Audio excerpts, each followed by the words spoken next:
Ngayong hapon mga igsoon ko diyan ni Kristo. So karon na ado na nabug kita ipaambit o isang yaw mahitungod kini sa pulong sa Dios. So ang atong pagatukion o ipaambit karon mga igsoon mahitungod kini sa ah, si Santa Maria mga igsoon inahan sa Dios. So mo na ato ipasabot din ni igsoon no kay kining ato ang mga pinalangga nga mga kaigsunan nga dili katoliko so di jud sila motuon ni ana no. Karon dinhi igsoon ato nang ipasabot kay mato din na bitaw mo nilang ginagamit nga sitas igsoon no sa Salmo 90 versikulo 8 versikulo 1 2 mention no kay walay sinugdanan ang Dios ug walay katapusan. So kung natao na si Kristo kang Santa Maria so nanay sinugdanan. So mo na ang atong ipasabot diha mention no. Di na mention di na usab sa Lucas kapitulo 1 versikulo 37 nga nagaingon man din ha mention nga walay imposible nga mahimo sa Dios mention. So mo na mention no walay imposible bisag unsa pwede buhaton sa Dios mention. So atong kaning pamatud-an mention no nga inahan gayud si Santa Maria kang Hesukristo no inahan sa pagka-Dios. Kay ang ato ang Ginoong Hesukristo mention no sa pagbuhat sa kalibutan dinha sa Juan 1:14. So atong basahon mention no para makita sa tanan. So atong basahon mention Juan kapitulo 1 versikulo 1:14 mention no. So ito yung highlights para makita. So, nga nagaingon din sa wala pa'y nabuhat bisang unsa ang pulong diha na. Ang pulong uban sa Dios ug ang pulong Dios. So, klaro mention no nga diha ug nasayran nato diha sa 14 mention nga si Kristo ang nagpakatao nga Dios mga igsoon no. So, ato yung highlights. Ug ang pulong na imong tao ug mipuyo uban ka namo puno sa grasya ug kamatuoran nakita namo ang iyang himaya nga iyang nadawat ingon nga bugtong anak sa Dios. So mo na may bugtong anak sa Amahan. So mo na may no nga kinsa may nagpakatao din ni mga no uban sa mga apostoles sumo kana si Kristo. Ug mato din to mention no ang pulong Dios. So si Kristo Dios mga no. And then atong ipasabot din na no nga kana si Kristo mga sumala din na sa sumala din na sa Lucas may no nga nag-ingon man diha si Santa Maria nga si Santa Elizabeth nga miduaw ang inahan sa akong Ginoo. So klaro mga igsoon no ug kana nga panghitabo mga igsoon si Santa Elizabeth mga igsoon napuno sa grasya. So dili na siya ang namulong niadto ug dili gimanduan na siya sa Espiritu Santo. So mo na mga igsoon no. So ang namulong ato mga igsoon ang Espiritu Santo. So unsay gingon niya diha so atong basahon mga igsoon no. So, dire. Atong i-highlight mention no? 41-43. Sa pagkabati ni Elizabeth sa pangumusta ni Maria, milihok ang bata sulod sa iyang tiyan. Unya na puno sa Espiritu Santo si Elizabeth. So, og misulti sa kusog nga tingog, bulahan ka sa tanang mga babae. Bulahan ang bata nga imong ipanganak.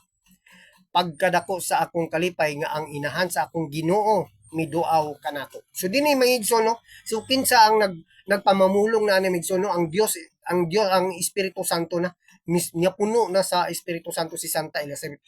Unsay gingon diha sa Espiritu Santo migsoon pinaagi kang Santa Elizabeth pagkadako sa akong kalipay nga ang inahan sa akong Ginoo. Inahan sa Ginoo migsoon. So klaro og dayag migsoon nga si Santa Maria inahan jud sa Ginoo. Ug kanang Ginoo mga igsoon mo ang pasabot diha Dios mga igsoon no. Sumala usab dinhi sa atong basahon mga igsoon no sa Buhat kapitulo 10 10 versikulo 36 nga kanang Ginoo mga igsoon mao kana ang Dios no. So kanagaingon dinhi nasayod kamo sa mensahe sa gipadala sa Dios ngadto sa katawan sa Israel mao kini ang mensahe sa maayong balita sa pakigdait pinaagi kang Hesukristo nga mao ang Ginoo sa tanan. So mo na mention no si Hesukristo mao to ang Ginoo. So kay mo na nag-ingon bitaw ang si Santa Elizabeth nga na nag-ingon siya nga pagkadako sa kung kalipay no nga giduaw ko sa inahan sa Ginoo.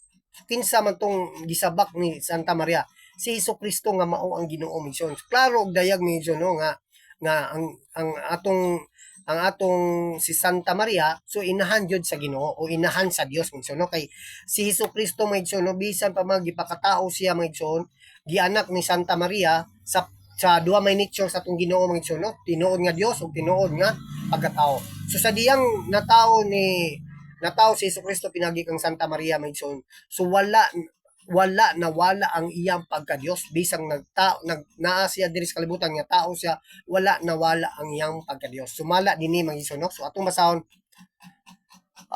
Colosas Kapitulo 2 versikulo 9. So atong i-highlight mga igsoon, no? Na nagaingon diri kay ang tibuok nga pagka-Dios anaa kang Kristo sa iyang tawhanon. So mana migson, no? So unsay gingon dito sa Lucas migson nga nayon nga Ginoo na puno ang inahan sa akong Ginoo.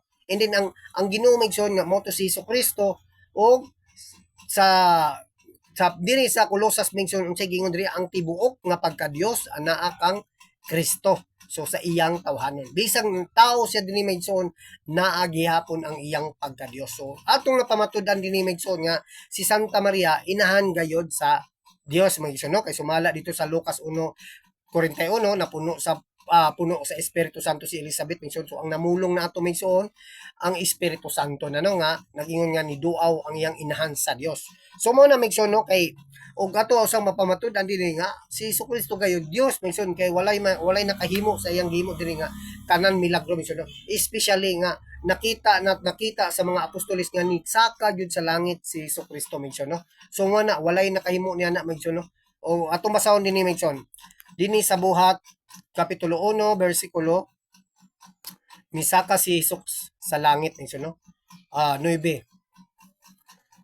So human nga nagaingon dinhi human niya gisulti kini gibayaw siya ngadto sa langit samtang nagtanaw sila kaniya unya gisalipdan siya panganod ug wala na nila siya nakita. Mao kana maigsoon, no, nga ang ato ang si Jesucristo migsod so tinuod gayod nga pagka Dios ug tinuod usab nga pagkatao. And then so kay si Santa Maria na matud didto nga inahan sa Ginoo. So mo na ato ang gipaambit dinhi medyo, no? So ug ato napamatud-an nga si Santa Maria inahan sa Dios o inahan sa Ginoo medyo. So og subleon mao lang ato medyo, no? Ang hinaut kita nga unta aduna na pud kamoy gamay nga nakatunan mahitungod sa pulong sa Dios o pagtulunan isip Katoliko medyo. So subleon ko pag-usab maayong hapon kaniyong tanan ug dalaygon ng Dios.